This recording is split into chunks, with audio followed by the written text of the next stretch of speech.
आप देख रहे हैं बिहार ग्राउंड न्यूज फास्ट और मैं हूं संजीव।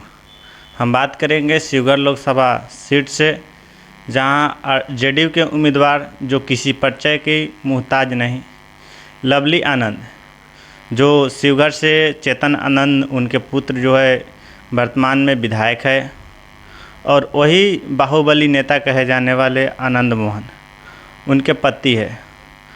और वही जो दूसरी तरफ उनकी विपक्ष की जो उम्मीदवार है वो है आरजेडी के ओर से रितु जायसवाल।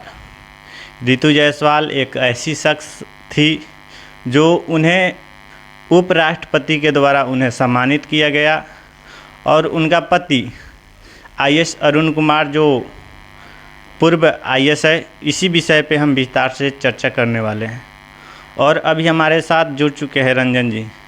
सबसे पहले हम जानेंगे जेडीयू के उम्मीदवार लवली आनंद के बारे में। देखिए संजय जी, लवली आनंद भी काफ़ी मजबूती नेत्री है और वो सांसद रह चुकी है, और उनके पति कभी बिहार के सबसे बाहुबली नेता के रूप में माने जाते थे, लेकिन वो आईएएस के ऑफिसर के हत्या के जुर्म में वो जेल गए थे। लेकिन नीतीश कुमार अपने कानून में बदलाव करके उनको बाहर लाए, और उसके बाद उनके बेटा चेतन आनंद वो भी अभी विधायक है, वर्तमान में शिवगढ़ से ही विधायक है, और वो पहले आरजेडी के विधायक थे, लेकिन अब वो जेडीयू में अपना समर्पण कर दिए हैं।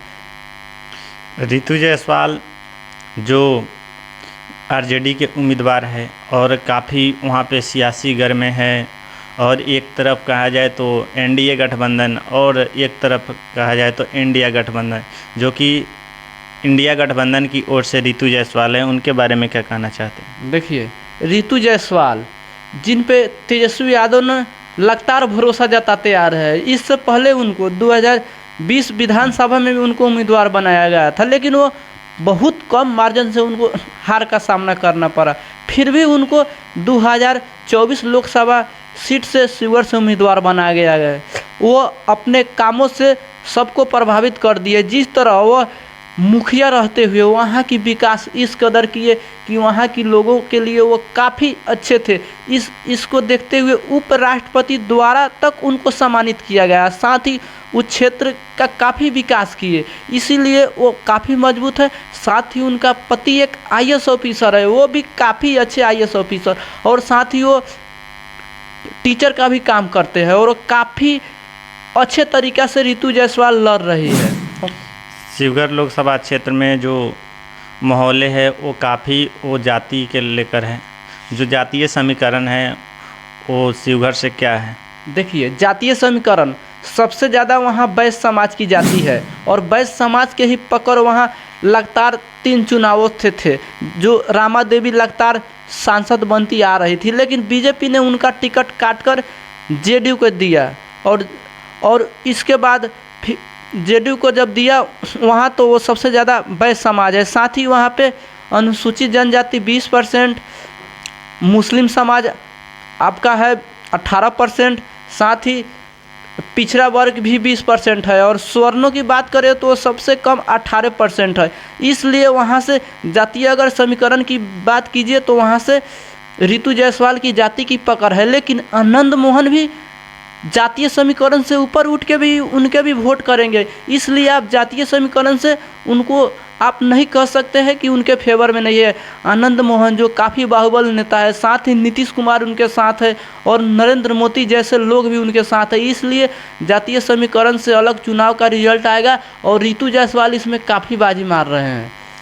आनंद मोहन जो जातिवाद शब्दों के लेकर वहाँ पे विवादें फैलाए और विवादें की गई, उन जातिवाद शब्दों से क्या ऐसा होगा कि इंडिया गठबंधन की उम्मीदवार रितु जायसवाल की फ़ायदा हो सकती है? देखिए, ये तो बात सच है कि जिस तरह उनका बातें वायरल हो रहे हैं, उसको लेकर शायद लवली आनंद को कुछ वोटों की सामना करना पड़े, लेकिन फिर भी जातिवाद शब्द जिस तरह का से उन्होंने बनिया समाज को सीधे नरेंद्र मोदी को बताते हुए उन्होंने ताजपा जी और लौकू समाज को नीतीश कुमार, सम्राट चौधरी, कुर्मी जैसे लोगों को उन्होंने कहा कि मैं उनके द्वार पे नहीं जाऊंगा, इनके लिए तो मेरा नेता ही काफ़ी है। उन्होंने किसी जाति विशेष पे टिप्पणी नहीं की, लेकिन फिर भी वह जिस तरह जाति समुदाय को लेकर घिरते गए और ये काफ़ी सुर्खियों में बनी हुई थी। कुछ समय इसका लेकर ट्रेंडिंग में चलाया जाता था और इसको ही लेकर लवली आनंद कुछ पीछे दिख रही है, लेकिन वहाँ से रितु जायसवाल के पति आईएएस अरुण कुमार भी इसको पूरा अपने पक्ष में करने में लगे हैं कि हाँ, आईएएस अरुण कुमार जहाँ जाकर बोल रहे हैं कि रितु जायसवाल के लिए आप वोट कीजिए, क्योंकि आनंद मोहन जातिवाद शब्द के लेकर काफ़ी विवाद में है। शिवघर लोकसभा की तो बात हो गई, अब बारी आती है जो शिवघर विधानसभा। वहाँ से चेतन आनंद जो लवली आनंद के पुत्र हैं। चेतन आनंद पहले आरजेडी के विधायक थे और वो जो है अभी फ़िलहाल समर्थन जेडीयू यानी कि नीतीश कुमार के कर रहे हैं। वो क्यों आरजेडी के विधायक रहते हुए जेडीयू के समर्थन कर रहे हैं? देखिए, जिस तरीक़ा से 6-7 महीना पहले ठाकुर का कुआं वाला एपिसोड चला, इसी को तो लेकर वहाँ जातिवाद में विवाद है और जातिवाद का बात ट्रेंडिंग में चलाया जा रहा है। जिस तरह ठाकुर का कुआं का पानी सूखने का बात कही गई, वही बात सबसे वहाँ उस जो चेतन आनंद जो आरजेडी के विधायक हुआ करते थे, लेकिन अभी आरजेडी के विधायक है लेकिन वह जेडीयू का समर्पण कर रहे हैं और जेडीयू के लिए हो, उनके माँ के लिए वो शिवघर से खुद विधायक हो, उनके माँ के लिए वो काफ़ी लगे हुए हैं। और ये बात बहुत कठिन और अंतिम क्षण में है कि आखिरकार वहाँ के लोग किनको सपोर्ट करेंगे, लेकिन जातिवाद शब्द को लेकर आनंद मोहन और उनके पत्नी को इसका नुकसान जरूर हो रहा है और इसका फ़ायदा रितु जायसवाल को मिल रहा है। एक और शख्स है जो कि उससे बिहार का योगी कहा जाता है, अखिलेश्वर दास बाबा। वो भी काफ़ी सुर्खियों में है। क्या इस साल की चुनाव है जो लोकसभा की 2024 में, इन चुनाव पे रितु जायसवाल और लवली आनंद को नुकसान जो है अखिलेश्वर दास बाबा पहुंचा सकते हैं? देखिए, अखिलेश्वर दास बाबा अब उस खेल से बाहर है। वो सिर्फ कुछ वोट काटेंगे, लेकिन 2 ही कैंडिडेट में लड़ाई है, एक रितु जायसवाल है और एक लवली आनंद है और दोनों काफ़ी मजबूती के साथ प्रचार कर रहे हैं और दोनों का पकड़ इतना मजबूत है कि आप कह नहीं सकते हैं। जिस तरह एक ने मुखिया से शुरुआत की है और एक अभी पूर्व सांसद भी है और वो दोनों काफ़ी मजबूती नेत्री है और इसमें घनचक्कर की टक्कर है, लेकिन जोगी बाबा कुछ वोट काटेंगे लेकिन वो अभी लड़ाई में है नहीं। एक तरफ तो लवली आनंद है, दूसरी तरफ रितु जायसवाल है। ये कहीं नहीं कहीं तो कहा जाए तो किसी परिचय की मुहताज नहीं, और दोनों कहा जाए तो एक श्रेणी है। इन दोनों श्रेणी में वहाँ की जनता किसे पसंद ज़्यादा करेंगे? देखिए, रितु जायसवाल जिनके ऊपर कोई दागी नहीं है और वो साफ सुथरा नेत्री है और वो अपने मुखिया रहती हुई उस क्षेत्र का विकास इस कदर की कि वहाँ के हर जात उनके सामान में आते जा रहे हैं और जातिवाद को भी लेकर वहाँ कुछ विवाद चल रहा है। वैश्य समाज वहाँ सबसे ज़्यादा है और रितु जायसवाल वैश्य समाज से ही आती है। साथ ही जिस तरीक़ा से आनंद मोहन, उनका पकड़ भी काफ़ी मजबूत है और लवली आनंद के लिए वो भी काफ़ी अच्छे तरीक़े से प्रचार कर रहे हैं और चेतन आनंद भी उनके लिए जुटे हुए हैं।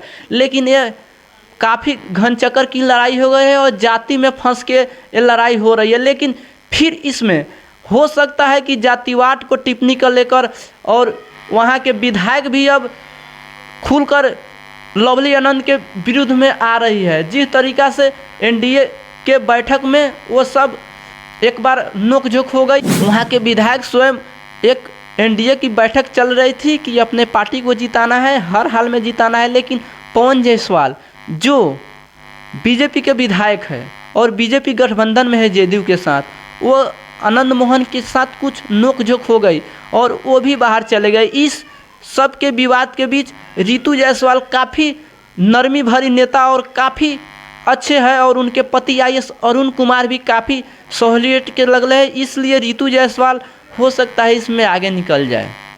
बहुत बहुत धन्यवाद इस वीडियो को देखने के लिए। मिलते हैं अगले वीडियो में, जब तक के लिए जय हिंद।